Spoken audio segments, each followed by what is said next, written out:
right. We'll go ahead and get going tonight. Don't want to keep you guys for too long. Before we get going, though, I'll go ahead and open us with some prayer. Okay, Father God, we thank you so much for the opportunity to gather tonight to lay out some of the things concerning vision and finances and ministry that you have laid on the heart of this leadership, God, to present it to those who call Grace City Church home, and to simply be transparent about where we're going, what our vision is, and so God, I just pray that your Holy Spirit move, that you give wisdom and direction and insight tonight, yes, but also in the days to come, that we would continue to follow your lead and direction, and we would go where you call us to go when you call us to go, and be still when you call us to be still. May we seek after you in everything that we do, and glorify Jesus in all. And it's in his name we pray. Amen. All right. First of all, I just want to say thank you so much for coming tonight. I want to do a little different tonight than we've done it in the past. You're going to hear from a few different people. You're going to hear from myself as far as some lead pastor vision stuff. You're also going to hear from Michelle concerning some executive stuff. As you guys, many of you know, in the more recent past, Michelle made a transition from kids pastor to executive pastor, and so she handles a lot of the business, day-to-day business-oriented type things. And I know I, for one, appreciate her and what she does for us, for our church, and just the day-to-day grind that she's involved in. And then you're also going to hear from Sean, our discipleship pastor, and just really he's going to kind of lay out some discipleship, ministry direction, those types of things. Because as you guys know, here very soon, things here are going to look really different. And it's really cool. It's really exciting. We're trying to heat it up a little bit right now so that when we get done here, if you guys want to walk through, I want to let you guys walk through. If you have any questions, we'll be out there as well. Just don't bang your head on something or trip over something, because then I'm pretty sure Jimmy's going to be like, "You did what?" I'll be like, "It was Michelle's idea." And Sean said it would be okay, so I just went along with them. They'd be like, "You mean it was Sean's idea?" And no, so we'll do that. But I'll go ahead and start and open us up talking about some vision things. And you are lucky enough that I'll be up here the whole time. That way, if Michelle needs me for something, I'll be right next to her. She gets a little nervous when she's up here. So,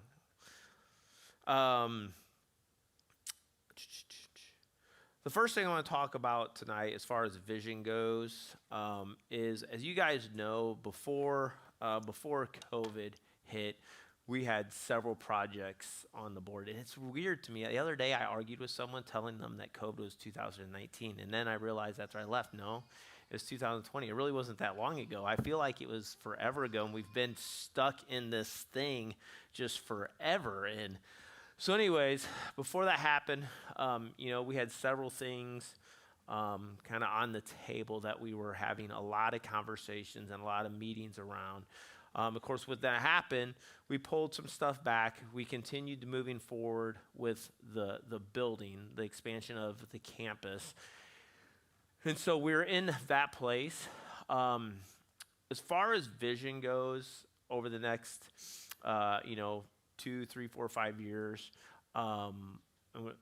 concerning campus and next move type things is I'm not interested in pulling back.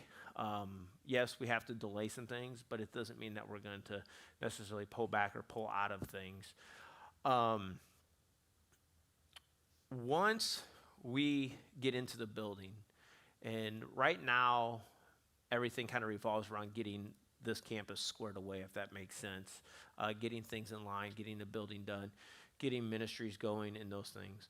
But once those things are on the ground running, and we have time to step back and to begin conversations about things such as Owensville, as well as a preschool / daycare, we will resume those conversations, because I don't think that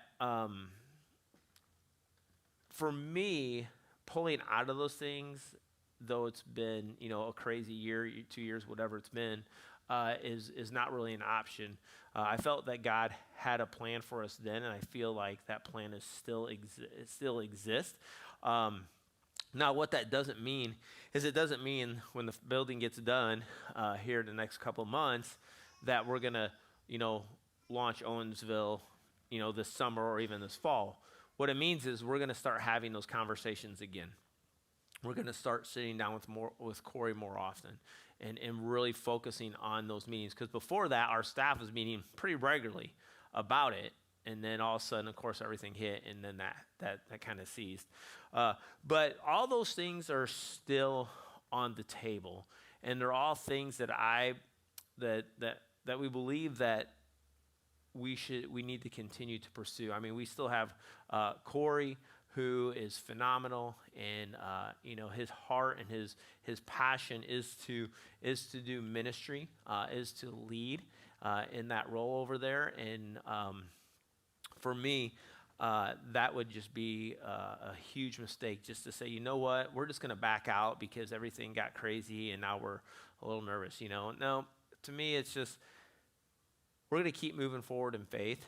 I totally believe that God has called us to there, and God has put the right person in place for us to do that. And so we will continue those conversations. The other conversation that we're going to start having more of once we get this done, and we've had some conversation with some individuals about it, is the daycare / preschool. We believe that by doing that, the number one priority is ministry in that. I believe that's an excellent ministry tool, a ministry opportunity. Before coming here, I was at a church that had a preschool all the way through 8th grade, and the opportunity just to minister to families and to lead families and to encourage families was actually a very phenomenal thing. And I think that is an excellent tool that we could utilize, because we all know that ministry happens best when it's within the family. When we can impact families, then we can impact generations. We can change generations for the gospel, for Jesus. And so, for me, the whole idea of building something like we're building and then use it 1 or 2 days a week just doesn't even make sense to me.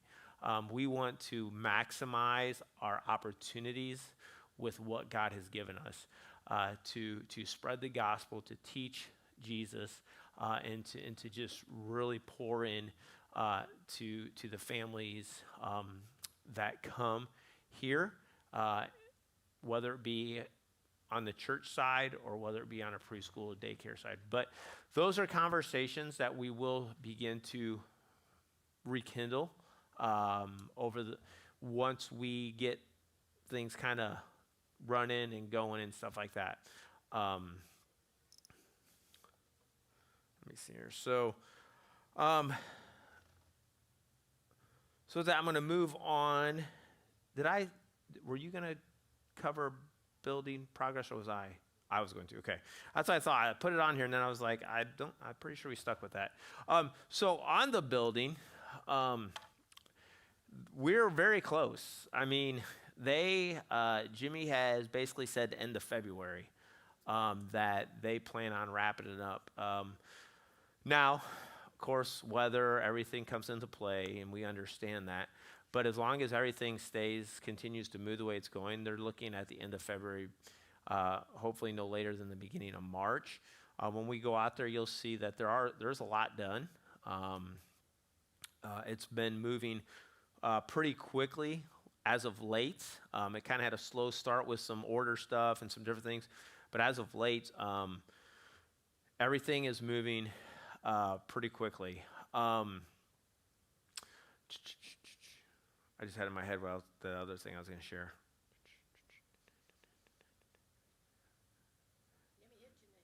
No, Galena.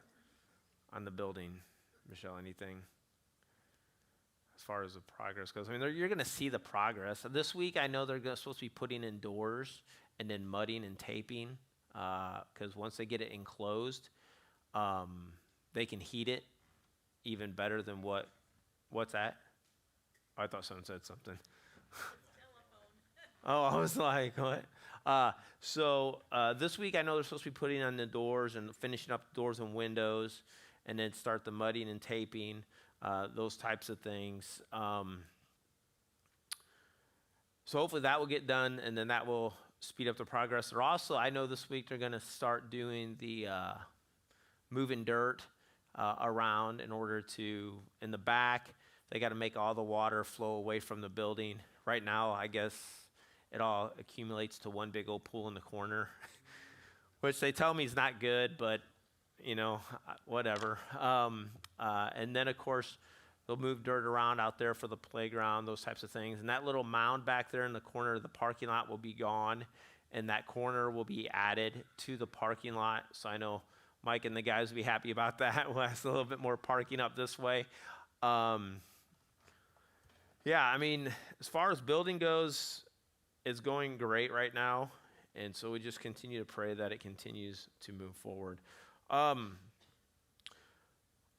did want to, the guys and I talked at the meeting, and we thought it'd be really cool if we kind of let you guys in on where we're going as far as sermon series goes over the next year, that vision there. And as you guys know, we're going to be in Ephesians for right now for a while.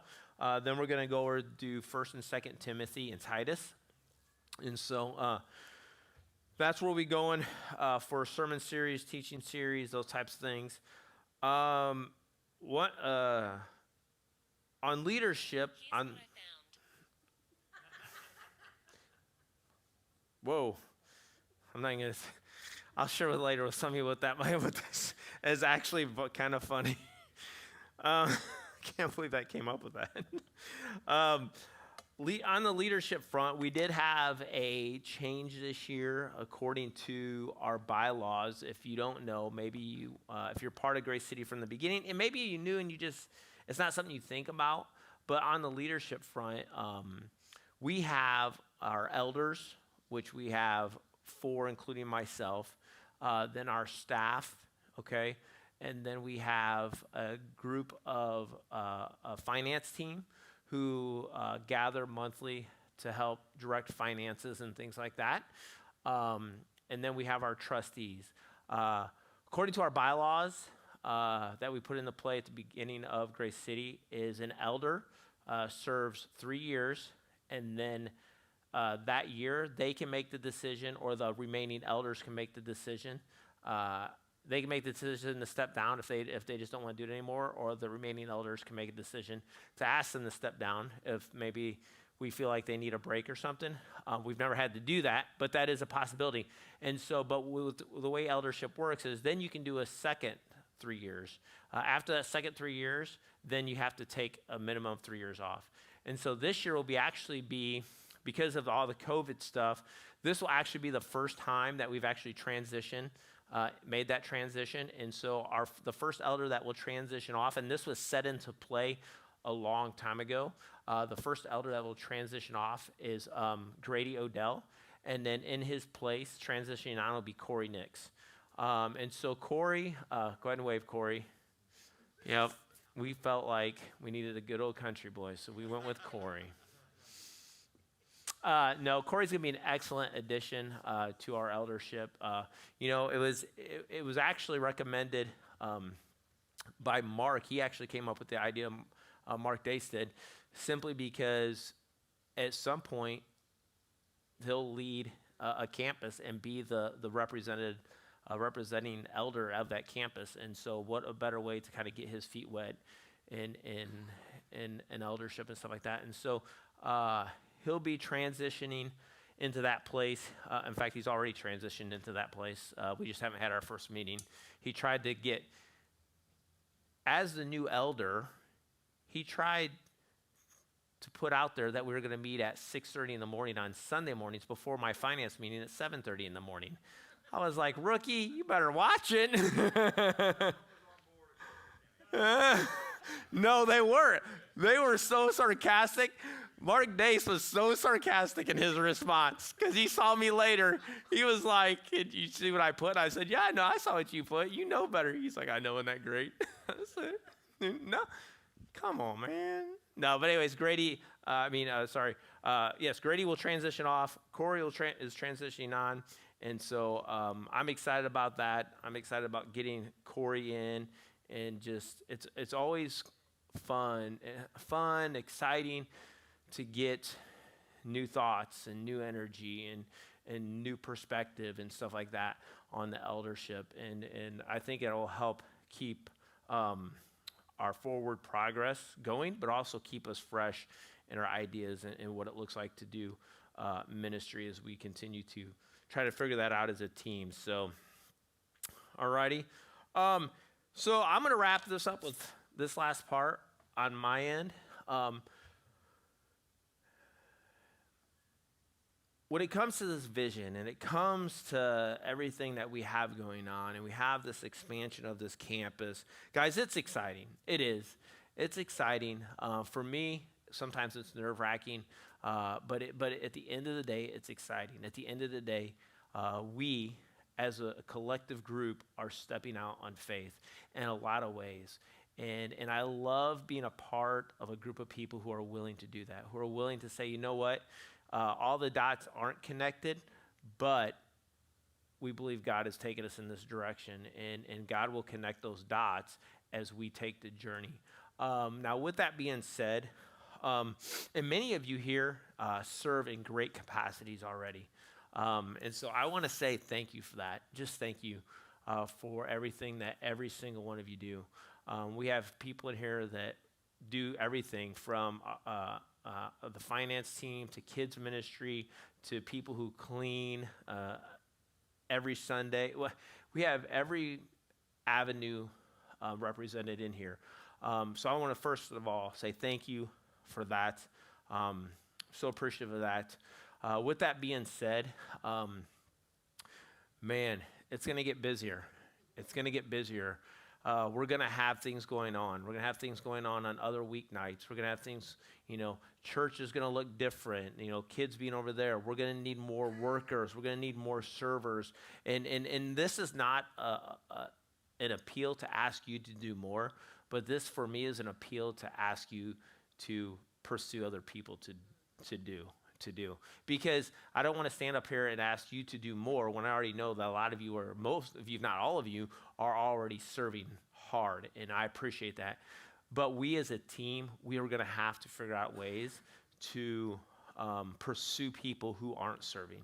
And just know that our staff, we are continually having that conversation on how to get people more involved, how to get them more connected.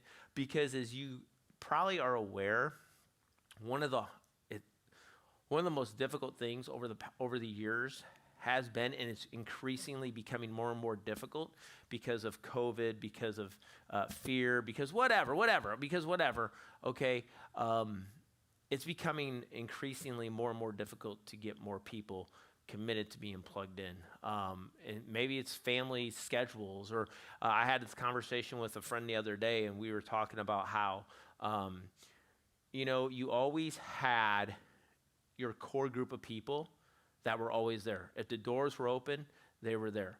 And the reality is, with the way the world turns, even our core is here most of the time, but not all the time. It's not all the time. And that's okay. I'm not saying I'm not saying bad people. What I'm saying is we have to figure out how to get more people involved.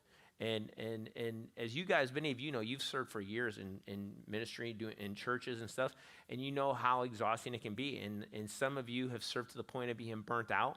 And we don't ever want that to happen to people. We'd rather you take a break and come back to do something later and love it than get burnt out and just be like, I'm done. And so, you know, we need to continue to be creative in trying to get people to serve. So if you serve now, and let's say you serve in a ministry, and I'll just use Mike for example. You know, Mike leads our parking lot ministry, and I know for a fact that Mike is always on the prowl. He's always on the prowl for some good guys to go out there and to help do that.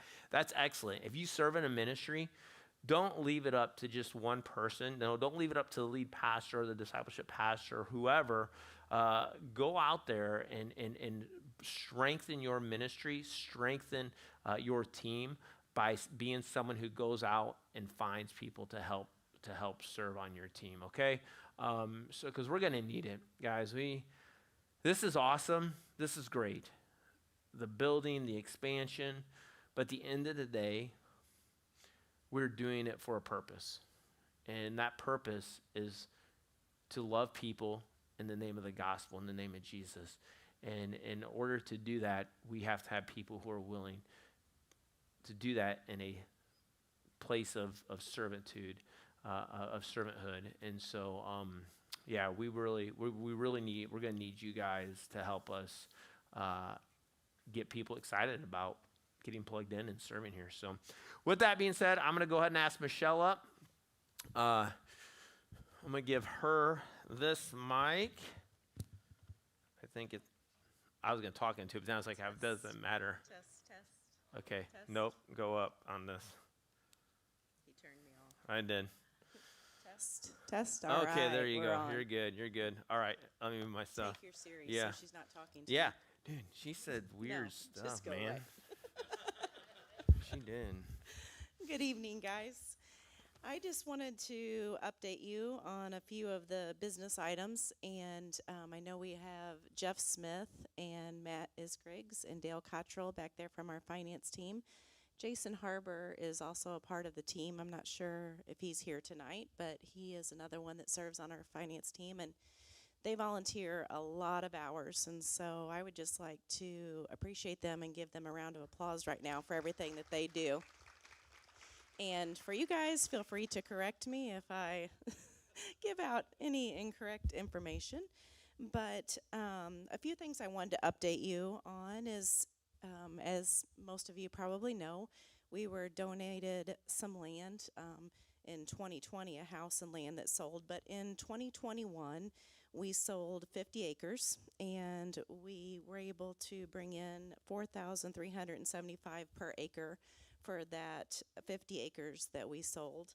And then later on, we were able to sell, it was a little bit shy of 95 acres for $408,000 total that we were able to bring in that was donated for that land. So that was a huge blessing that was given to us, and we're so thankful for that.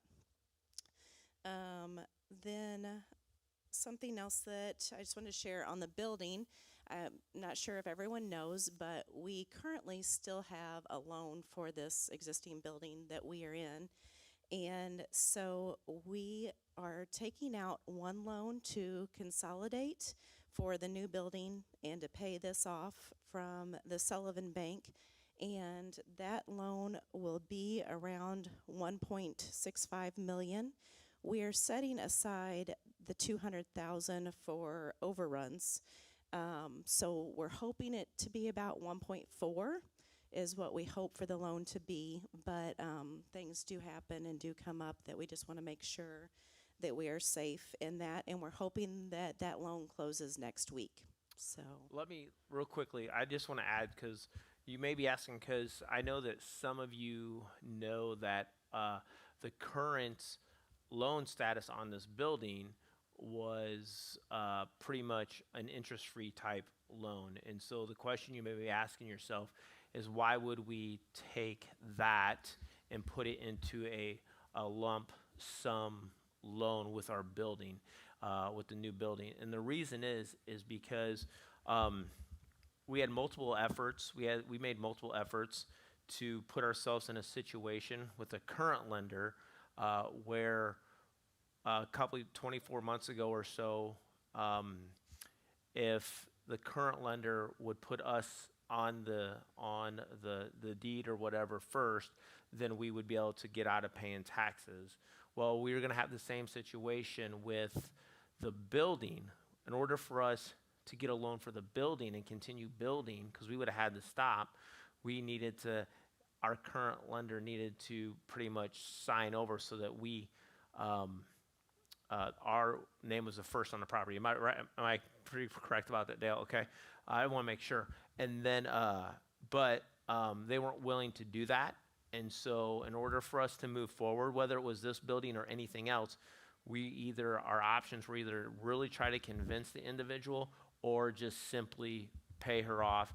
And then, yes, we would take on interest. But with that being said, if we didn't do that, we literally would be at a stalemate there, or with anything we ever did as a church on this campus. And so that's one of the reasons that we had to do that. So I thought maybe some of you guys might be wondering that.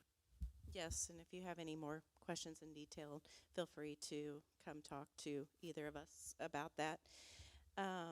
Another update that I just wanted to give to you guys is missions, that we do give our 10% to global missions, and we were at $40,000 for the year with BVSA and JIRA, so that's super exciting. Guatemala, Africa, Honduras, and the Waymeyers, so that's super exciting for that.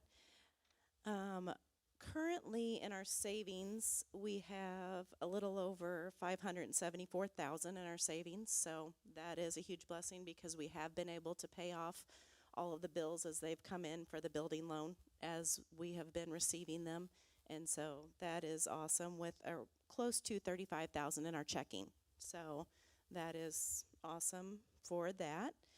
And then for our pledges for the building, we have pledged around $185,000, receiving in 2021 $166,000 so far.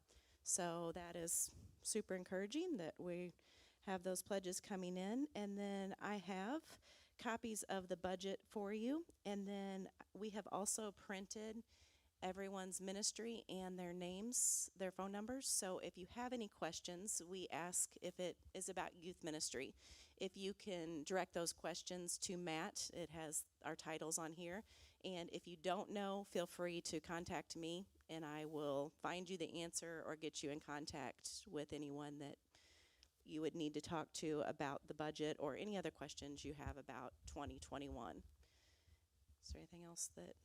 I think that's all that I have. Is Sean up next? Am I on? Yes, Sean. We're going to bring Sean up. Go He's ahead. kind of tired. He's Come on over, been Sean. moving Come on over, Sean. playground. He's been wearing his mini hats for today.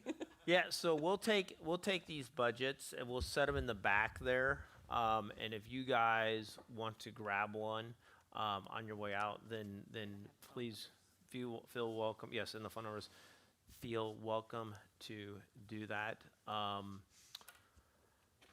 With that being said, I'll turn it over to our discipleship pastor.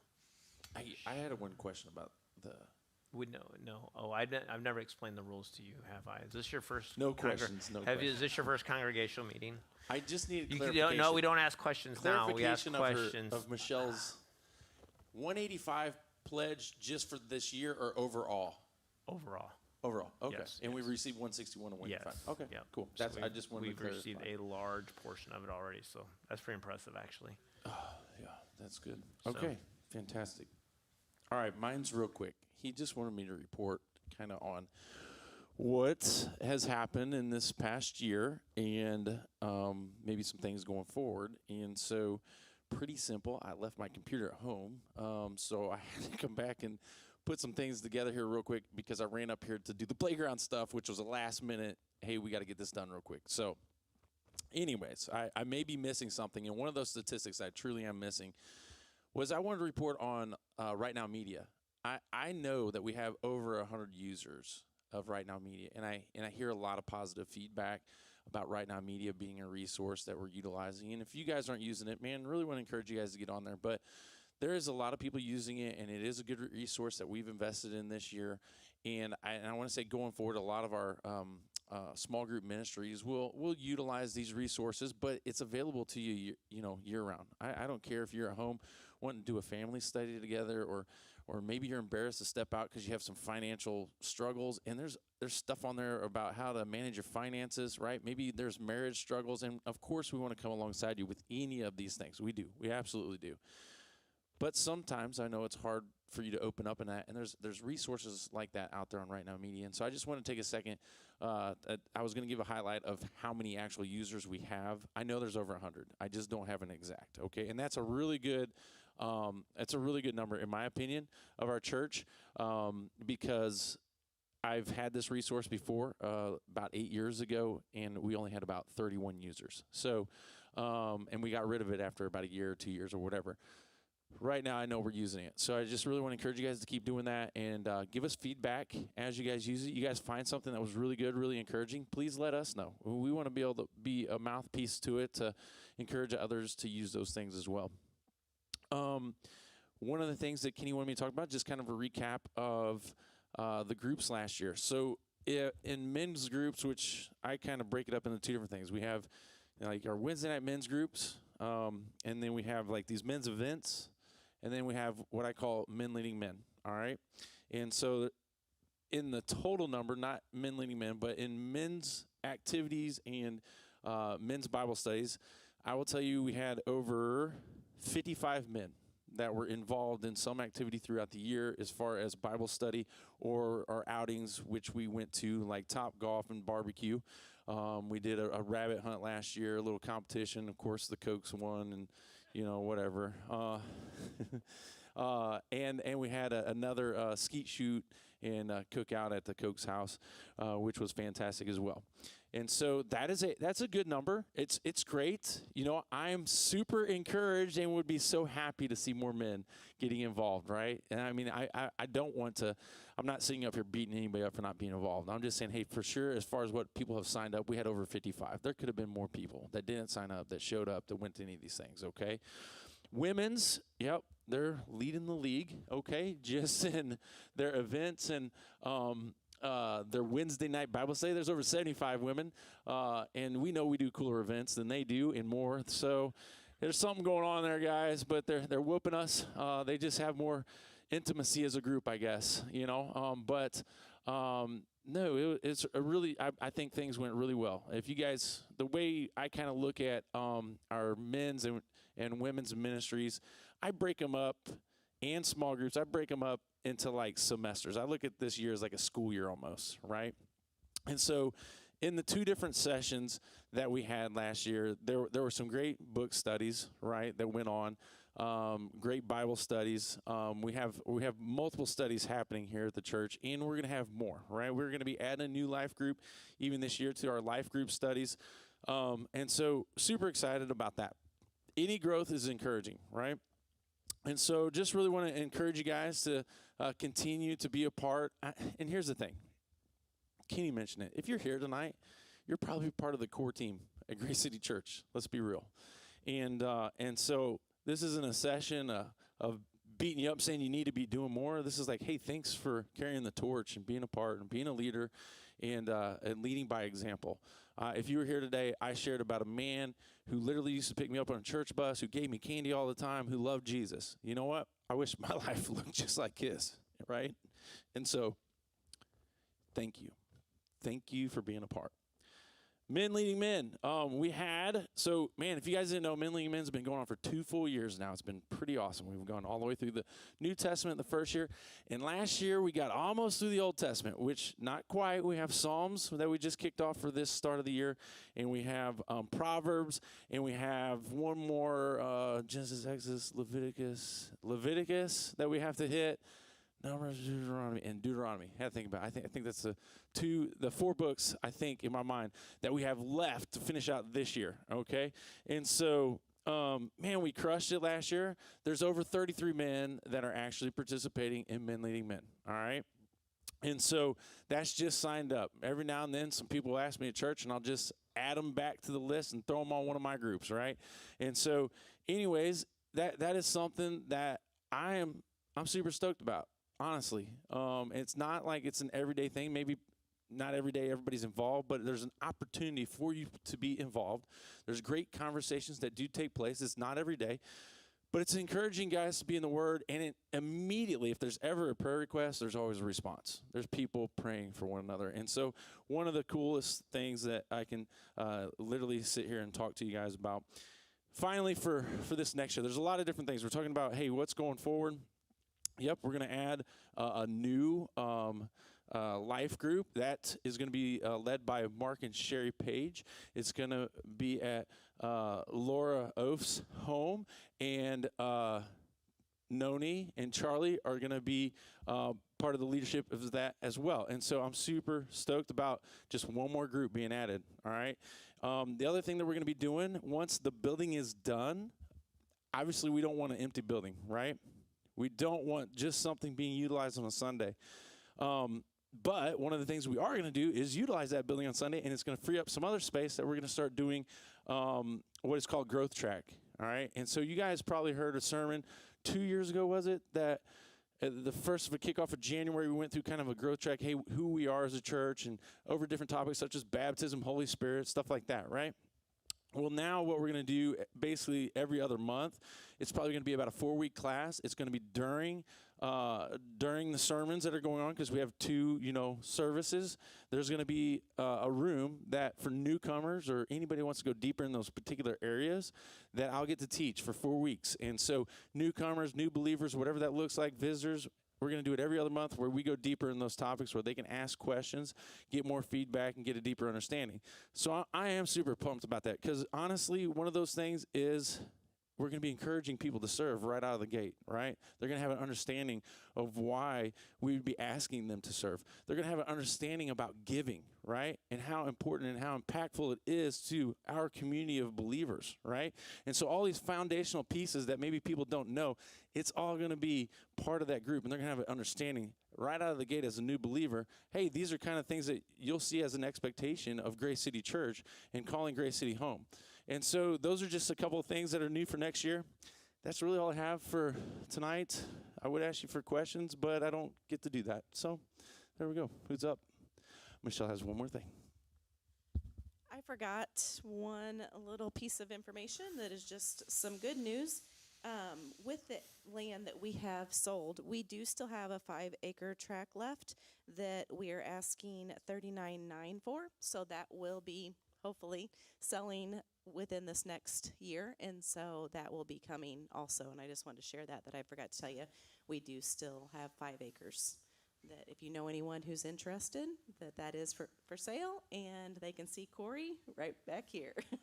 Or if you're interested, you could see Corey. Yes. That was all. All right. So on your way out, I am going to have Steven play our video, because I was going to have him play it at the beginning. I know many of you probably saw it, but I'm going to go ahead here in a minute and have him play it on your way out, so you guys can see what just some of the incredible things that God has been doing here over the past year.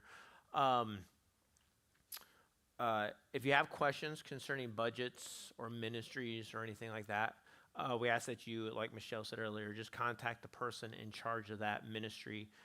If you don't know who's in charge of that ministry, then like she said, you can contact Michelle, and she'll get you plugged into the right person. It's very important for me that we had Michelle and Sean up here. Our staff in general is awesome. Michelle and Sean carry a lot of things for me, as far as Michelle with the business stuff and Sean with the discipleship stuff. And that's a huge deal. You guys, we are very blessed to have people in charge of those 2 areas, because in a lot of places, that's not the case. A lot of places, one guy's doing all those things. And of course, what that means is that you don't get the best of those things, and when it's one person, but because we have them, those two who are super talented at what they do, we are very blessed to have someone keeping us in line on the executive stuff, the business stuff, and keeping us going in the right direction with our discipleship. And they're both doing a phenomenal job, so let's give it up for them for a minute. With that being said, let's also give a hand to all our staff, because all our staff are phenomenal. And we are once again blessed to have an incredible group of people who are leading in ministry, in that charge is on our staff and interns and stuff like that. And then again, thank all of you. I just thank you, every single one of you, from finance, elders, trustees, kids teams, parking lot, cleaning. I know I'm going to forget something, or someone, worship team, whatever that is. If you grab the communion bucket and you pass it out when I say, hey, who needs communion? Thank you. I mean, genuinely, thank you, because it's things like that, people serving in humble ways, like those ways that enable us as a body to be who we need to be, and it's in those humble serving ways where we will continue to grow into the church that God's calling us to be. And so the other day I was thinking about it, and it literally, I know it may seem like a long time, it does to me, but it literally has only been 5 years. I mean, really, it's been 5 years. I mean, if you had a 5-year-old, you'd be like, it's only been 5 years. It's 5 years, and it's been a lot of fun. It's been crazy. Never thought we'd go through a pandemic in the middle of that 5 years, but we did, and here we are. And I first, of course, want to give all praise to God, all praise to Jesus. Yes, absolutely. He gets all the glory, all the praise, but I just want to say thank you for allowing yourselves to be the hands and the feet of Jesus throughout this journey. All right, so I'll go ahead and pray us out. And actually, you know what? I'm going to ask Corey, our newest elder, to pray us out. So Corey, after Corey prays us out, Steven's going to show the video, and then you guys can watch that on your way out. Go ahead, Corey.